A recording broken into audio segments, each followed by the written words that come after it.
Title: Alien Kid Called Me Dad and Court Now Her Mafia Clan Won't Let Me Leave Part 1. The courtroom surprised Ben Thomas had only come to Zor-9 Station for one thing: work. He was a ship mechanic from Earth, just trying to earn credits, fixing old cargo haulers and freighters. The station floated near the edge of the neutral zone, where humans and aliens traded without fighting over territory or politics. It was a peaceful place usually. On that particular morning, Ben was halfway through repairing a broken cooling unit when two tall figures in silver robes stepped into his workshop. "You are Ben Thomas?" the taller alien asked. His voice smooth but firm. Ben wiped grease off his hands and nodded. "Yeah, that's me. You need a repair." "No," the alien said. "You are summoned to the Grand Tribunal immediately." Ben blinked. "Tribunal? For what?" "It will be explained in court," the second alien replied, motioning toward the exit. "Please come quietly. Resistance will not be helpful." Confused but not wanting trouble, Ben followed them. The Grand Tribunal of Zor-9 was located in the center of the station. It was a large, dome-shaped hall made of black stone and glowing green crystal. Inside were rows of seats filled with various aliens, some tall and scaly, others short and covered in fur, a few with extra arms or eyes. They all stared as Ben was led to a circle. In the middle of the room, human citizen Ben Thomas, a deep voice boomed across the hall. "You have been named in a bloodline claim. Do you understand the seriousness of this matter?" Ben raised an eyebrow. "I don't even understand what that means. What bloodline?" "I don't have any family here."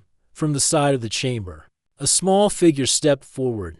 A young alien girl, maybe 7 or 8 years old in human terms, walked slowly into the circle. She had smooth blue skin, long silver hair, and large silver eyes that sparkled in the light.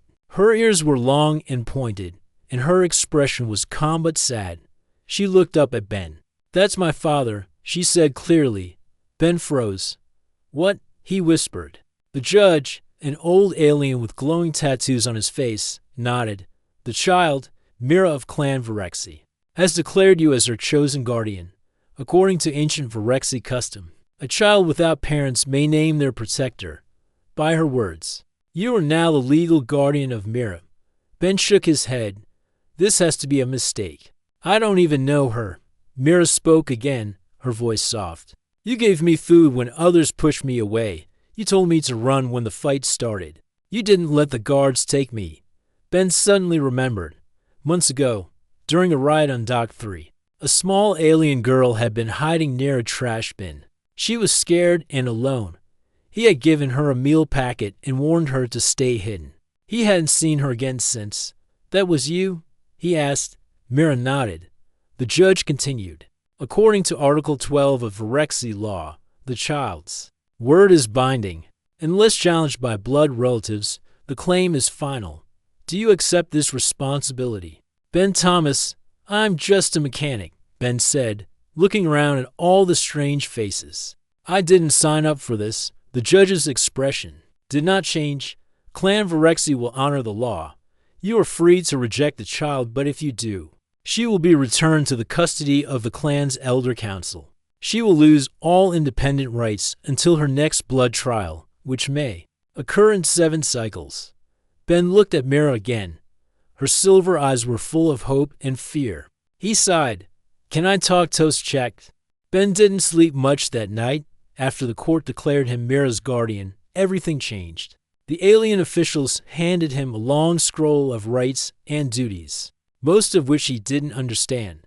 The silver-robed escorts then took him and Mira to a transport pod. The pod flew deep into the core of Zor-9 Station, to a place Ben had never been allowed before. This was Sector Blackroot, the territory of Clan Virexi. The transport moved through dark tunnels lit by soft red lights. Strange symbols glowed on the walls. Security drones hovered silently above them. The guards with him no longer spoke politely. They didn't threaten him, but they made it very clear Ben wasn't just a visitor anymore. He was property of the clan. Mira sat beside him, quiet and calm. She held a small crystal cube in her hands, turning it slowly. Ben looked at her and cleared his throat. So, this clan of yours, he asked, what exactly do they do? Mira looked up. They protect the bloodline. They trade. They rule. Part of the sector. That's not a real answer. Ben muttered. She looked at him again. You helped me. Now they help you. Ben wasn't sure if that was a promise or a threat when the pod landed. Ben stepped into a massive underground hall. The ceiling arched high above him, filled with hanging metal chains, glowing orbs, and banners made of deep purple cloth. Alien. Guards with gold armor stood at every corner. A wide red carpet led them forward, past rows of clan members watching silently. This looks like a throne room, Ben whispered. It is. Mira said. At the far end of the hall sat an elder alien, with pale skin and glowing golden eyes. Her long fingers were wrapped in silk, and her voice was like wind scraping stone. You are the one the child chose? Ben stood straight, trying to act braver than he felt. Yeah, I guess I am. I am Elder Vexa, keeper of the Virexi law, voice of the council, and holder of the chain of names. Mira is our last hope. You carry that weight now. Ben swallowed hard. I didn't ask for this. I just gave her food. That is why she trusts you, Vexa said. And trust, in this world, is more rare than gold. A heavy silence followed. Then, Vexa raised one finger. As of today, you are not a guest. You are family. You live among us. You eat at our tables. You follow our rules. Ben shifted uneasily. And if I don't? The elder's smile was cold but calm. You will not. Leave this station again. Later, Ben was shown to his new quarters. The room was huge, larger than his entire apartment back in the workers' district. Everything was polished metal and dark wood. There was a bed, a table with fruit, and even a private bathing area with real hot water for a guy who used to sleep. Beside broken ship parts, it felt like a royal suite, but the door locked from the outside. Mira sat on a cushion, carefully placing her cube on a small shelf. Do you like the room? She asked. Ben looked around. It's nice, but I'd like it better if I could leave it freely. You can't, she said. With guards, that's not really freedom, is it? She tilted her head. Confused. You are safe. That is enough. Ben sighed and sat down. You know, Mira, I didn't want to be part of this. I didn't want to be anyone's dad. I fix engines. I eat noodles in metal cans. I don't do royal courts and family councils. You can learn, Mira said simply. Ben stared at her. She was too calm for a child, too wise. He couldn't tell if that was because of her life or because of her species. He leaned forward. Why did you pick me? Really? Mira looked down at her hands for the first time. Her voice trembled just a little. Because you didn't look at me like I was trash. Everyone else ran. You stayed. You gave me food and told me to hide. You didn't even ask for anything. Ben rubbed his face. That was just a moment, Mira. It didn't mean. It meant everything to me, she whispered. Ben fell silent. Something heavy settled in his chest. Maybe he didn't want this role. But Mira had made her choice, and now the clan had. Locked the door behind him. The next morning, Ben was taken to the inner hall where the council met. He was introduced to several members of the Virexi family, warriors with metal tattoos, traders with sharp eyes, and advisors who never smiled. One of them, a tall alien named Draz, leaned close and spoke in a low voice. You may be Mira's guardian, but do not forget we watch everything. Step wrong, and you will wish you hadn't stepped at all. Ben didn't answer. He just nodded. Later, he was shown Mira's old room. It was smaller, filled with tiny crystals, drawings on the wall, and a soft sleeping mat. She handed him a thin bracelet made of woven silver thread. Where? Ben woke up early. It was still dark in the Virexi quarters, but the lights in his room slowly brightened to a soft orange glow. The air was warm, and the stone walls were quiet. For once, no guards knocked, no machines buzzed, and no one shouted orders at him. He sat up in bed and looked toward the sleeping mat across the room. Mira was already awake. She sat cross-legged. Her silver eyes focused on a small cube floating in front of her. It spun slowly in the air, glowing faintly blue. She moved her fingers in the air, and symbols changed on the cube's surface. Ben watched silently for a moment, the things always glowing. He said quietly, "What is it?" Mira didn't look away from the cube. "It's called a memory stone. It holds voices and images from my family. Can I see it?" She hesitated. The cube stopped spinning. Then she nodded and motioned for him to come closer. Ben sat beside her. The cube floated between them. When Mira tapped it, it lit up and a small hologram appeared. It showed a tall alien woman with dark blue skin, long silver hair like Mira's, and strong, sharp eyes. She wore armor made of black crystal and gold. She stood in front of a wide cliff with wind blowing behind her. A soft voice played, "Mira, if you're seeing this, it means I'm gone. But remember, Virexi blood never bows. You are my light, and I love you, always." The image faded. Ben felt a strange chill in his chest. That was her mother.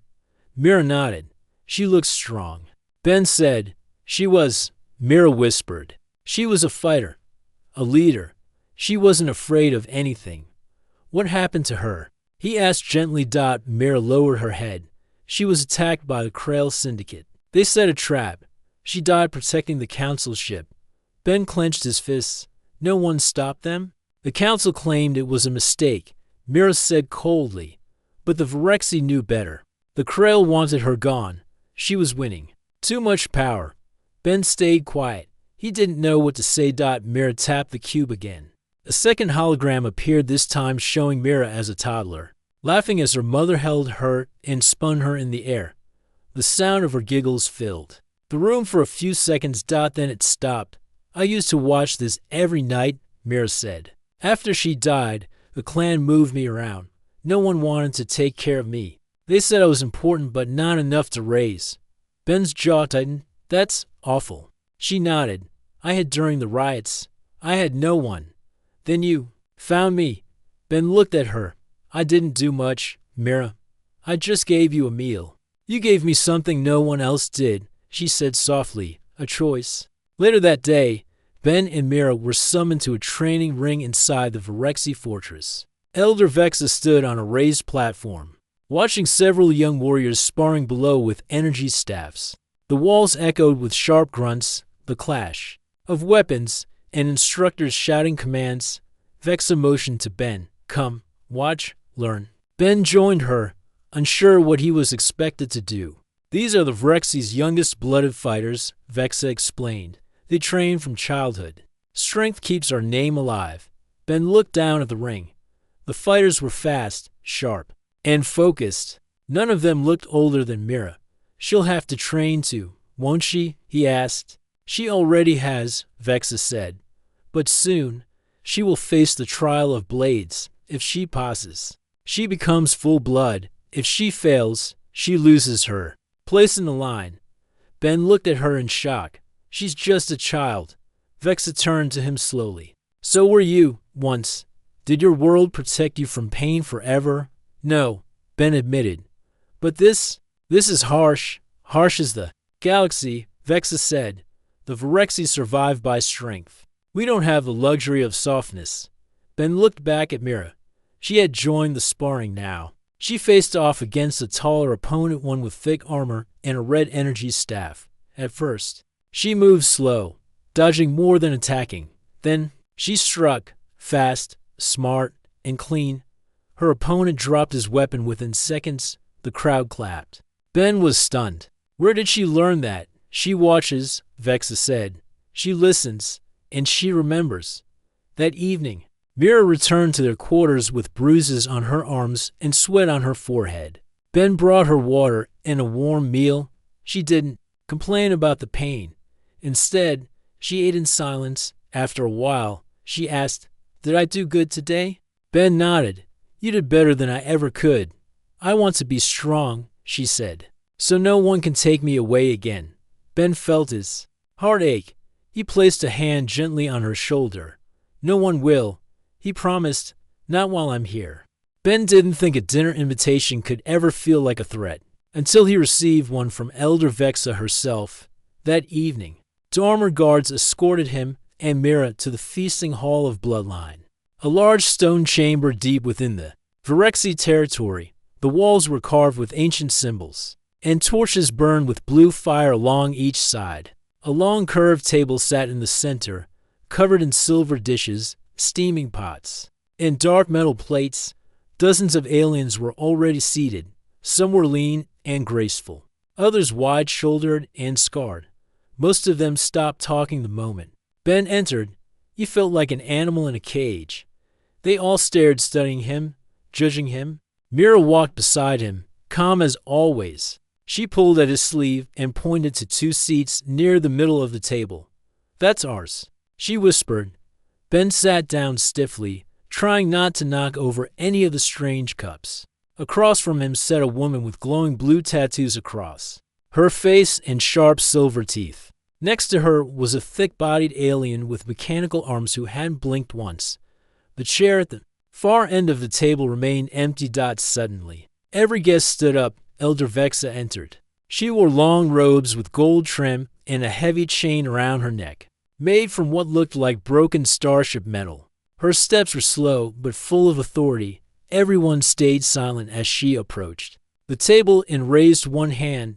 "Tonight," she said, "we welcome our newest blood guardian, Ben Thomas of Earth, protector of the child." Voice of Mira, bound by law and honor to the clan Virexi. Ben gave a weak nod. He didn't know whether to wave or salute. Mira smiled at him. Elder Vexa took her seat, and the others followed. Soon, servants brought plates of food, alien fruits, cooked meats, steaming roots, and thick sauces with sharp smells. Ben didn't recognize anything, but Mira helped by pointing out what was safe for humans. He took a small bite of something that tasted like spiced corn and seaweed. Not bad. As the food came, so did the questions. A lean alien with glowing orange eyes leaned over him. "You ever kill anyone, human?" Ben choked slightly. "What? No. I'm a mechanic." "Good." The alien said. "We don't need hotheads near the child." Another one, a soft-spoken woman with 6 fingers, asked, "What does Earth do when a child names someone not of blood as guardian?" Ben shrugged. "Doesn't happen, at least. Not like this." The mechanical-armed alien finally spoke. "You must be clever to survive this far." "I just fix ships," Ben said, "and sometimes say the wrong thing." The table chuckled softly. It wasn't friendly laughter, but it wasn't cruel either. Elder Vexa raised her cup. "Ben of Earth may not understand our ways, but he acted with kindness when no one else did. That is strength, not muscle, not blood, choice. Let us honor that." Everyone raised their cups and drank. Ben took a sip of his drink. It was bitter, like cold metal, and lemon. Mira leaned in. "You did well." Ben gave her a tired look. "I don't even know what I did."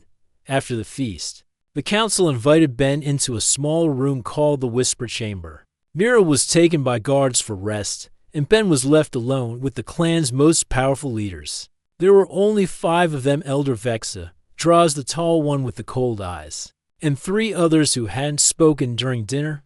Elder Vexa leaned forward. "You should understand something, Ben Thomas. You are not just here because of the child." Ben blinked. "What do you mean? You're human," she said, "and humans are useful, rare. You live by strange codes, but you build good machines. You don't belong to any great empire. That makes you neutral. In our world, that is valuable." Ben frowned. "So what? I'm some kind of trade card." Draws spoke sharply. "You are a symbol. Mira is the future of our line. She chose you. That gives you power and danger. Rivals will want to test you. Enemies will want to break you." "I didn't ask for this," Ben said, his voice tense. "No one asks for the fire," Vexa replied. "But if it chooses you, you must learn how to burn without turning to ash." The door opened, and a small metal disc was placed in Ben's hand. It glowed with his name written in Virexi script. "This is your blood token," Vexa said. "All across clan territory. It marks you as family. It will protect you, but only if you act with honor." Ben looked at the disc. "And if I tried to leave?" Draws answered. "The clan does not stop family from walking, but the moment you leave, your protection ends. The rivals watching now. They won't wait long." Ben stood still for a long time. He understood the message clearly. Stay and play by the rules or leave and be hunted like prey. He put the disc in his pocket. I didn't want this, he said softly. But the girl trusts me, so I'll stay for now. But I'm not one of you. I'm just trying to do the right thing. Elder Vexa nodded slowly. That is the first step to becoming one of us. Ben left the whisper chamber feeling heavier than ever. He was no longer a free man. Not really. But when he reached his quarters and saw Mira curled up under her blanket, clutching that glowing cube he'd seen before, something in his chest softened. Maybe he couldn't fix this whole mess, but he could protect her. And that was a place to start. Ben stood by the tall windows of the clan's watchtower. From here, he could see the vast corridors of Zor-9 Station stretching into the distance. Traders walked below. Drones flew between levels. Ships came and went through the docking bays. Like slow-moving birds, the outside world felt closed but completely out of reach. Mira was in the training hall again, practicing for her coming trial. Ben hadn't seen her smile much lately. Her body was healing from bruises, but her eyes stayed distant. He hated seeing her like that. A soft knock came from behind. He turned. One of the Virexi guards entered and gave a sharp nod. The council wants you in the circle room. A visitor has come. From Earth. Ben's eyes widened. From Earth? Here? The guard didn't answer. He just motioned toward the hallway. The circle room was made of black stone and silver lines, forming a pattern that looked like a giant eye from above.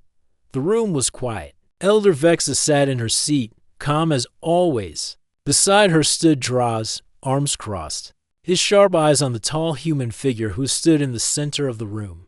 Ben stepped in and froze. The human was dressed in the uniform of the Galactic Council's Earth Division. Dark blue suit, silver, badge on the chest, and a familiar patch on the shoulder. The flag of Earth, Ben Thomas. The man said, I'm Commander Rail from Earth Authority. We've been tracking your case. Ben took a breath. Took you long enough, Rail nodded. We only recently got confirmation. A child from a crime-based alien clan named you as her legal guardian. Now you've been pulled into their inner circle. Earth has questions, big ones. Ben shrugged. You're not the only one. Rail stepped forward. The council is not happy. The Virexi clan is on several watch lists. Your involvement could cause political problems. If Earth looks like it's working with them, trade with the Kari Empire and the Solar League could break. Ben frowned. I didn't ask to be part of this. I didn't come here to join a clan. I just helped a scared kid. Maybe so, Rail said, lowering his voice. But now you're wearing their symbol. You're sitting at their table. Earth needs you to step away. Elder Vexa spoke then, her voice cool and steady. The child chose him. Our law bound him. We will not break tradition because of your distant government. Rail turned to her with respect. Ben couldn't sleep that night. The meeting with the Earth envoy had left the clan tense. Mira had returned from training late, her arms tired, her eyes low. The whole fortress felt different now. The halls were quieter. The guards were sharper. Even the walls seemed colder. Something was coming, and Ben could feel it in his bones. That feeling became truth the next morning. He was eating breakfast with Mira in their quarters when the alarm sounded along. Deep tone that echoed through the stone walls like thunder. Seconds later, a Virexi guard rushed in. Ben Thomas, the council needs you. Now, Mira stood up quickly. What happened? The guard looked at Ben. There has been a challenge, a blood duel. One of the rival clans has come. The central arena of Zor-9 Station hadn't been used in years. It was built for old traditions where words failed and only action could decide honor. Now, for the first time in a generation, it was filled again. Ben stood in the center of the ring, surrounded by thousands of silent eyes. The stone floor was marked with red paint, shaped like a broken circle. Clan Virexi members stood on one side. On the other stood warriors from the Krell Syndicate, the same group responsible for Mira's mother's death. In front of them stood their champion, a massive alien named Vork, twice the size of Ben. With thick armored skin and glowing red eyes, he carried a staff made of black steel and bone. Elder Vex's voice echoed through the air. Calm but powerful. The Krail Syndicate accuses the Virexi of hiding weakness under human protection. They demand proof of strength. The arena was silent. Dust still floated in the air after the battle. Ben stood in the center of the ring, bruised, bleeding from his arm, but alive. His shirt was torn, and his breath came in sharp gasps. Across from him, the giant warrior Vork lay unconscious, defeated by a man with no armor. No noble blood, just clever thinking and the will to protect a child. Mira ran into the arena, shouting his name. Ben! He turned just in time to catch her as she jumped into his arms. She hugged him tightly. He winced, but laughed. You did it, she said, tears in her silver eyes. No, Ben said. We did it. Around them, the Virexi warriors began to clap. Slowly at first, then louder. Cheers filled the space. Ben had won not just a fight, but something greater. He had earned the clan's respect. Elder Vexa stepped forward, her robe sweeping across the stone floor. By our oldest laws, the blood of the Guardian has spoken. His courage is proven. His name will be carved into the wall of the honored. Ben looked at her, confused. What does that mean? It means, she said, you are no longer a guest. You are family, not by blood, but by choice, by fire. Later, back in the council chamber, Ben stood before the full Virexi leadership. Mira sat beside him, her expression proud. Ben's arm was wrapped in clean cloth. His hands were still sore, but he stood tall. Vexa addressed the room. This human came to us by accident. He had no name in our world, no rank, but he gave protection to a child, and today, he gave us something more. She turned to Ben. The clan offers you a seat on our council, a place to guide, to lead. Ben stared at her. I'm just a mechanic. I don't know how to run a clan. Draz, the tall warrior, spoke from the side. You have something many leaders forget, heart. The rest can be taught. Ben looked at Mira. She nodded, silently asking him to stay. He took a deep breath. I'll accept the seat, but I want something in return. The room stirred. Elder Vexa raised an eyebrow. Speak your terms. Ben stepped forward. Mira gets full protection always. No more tests, no more trials. She's earned her place. And I want the clan to stop using fear. No more hurting the weak to stay strong.